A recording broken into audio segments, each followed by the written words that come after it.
Anchor Shivajyothi ఈ పేరుకు మనకు పెద్దగా పరిచయం అవసరం లేదు. తన యాసతో ఒక ప్రముఖ న్యూస్ ఛానల్లో సావిత్రక్కగా మనందరి మదిలో నిలిచిపోయింది శివజ్యోతి. బిగ్ బాస్ షోలో కూడా పాల్గొని రన్నరప్ 3గా నిలిచారు శివజ్యోతి. శివజ్యోతి గంగులు అనే అతన్ని ప్రేమ వివాహం చేసుకున్నారు. రీసెంట్గానే వారి యొక్క 10th వెడ్డింగ్ యానివర్సరీని కూడా జరుపుకున్నారు. శివజ్యోతి ఎప్పటి నుంచో పిల్లల కోసం ఎదురు చూస్తున్నారు. ఈ సంగతి మనందరికీ తెలిసిందే.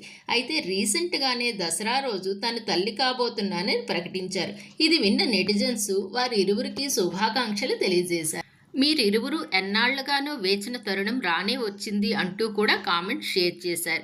అయితే ఈరోజు శివజ్యోతి సీమంతం వేడుక అంగరంగ వైభవంగా జరిగింది. ఈ ఫొటోస్ను తన భర్త గంగులు సోషల్ మీడియాలో షేర్ చేశారు. ఈ ఫొటోస్ చూసిన నెటిజన్స్ మీ ఇరువురికి ఎటువంటి దిష్టి తగలకూడదు, మీరిద్దరూ ఆయురారోగ్యాలుగా ఉండాలి, మీకు మంచి బిడ్డ జన్మించాలని కోరుకున్నారు.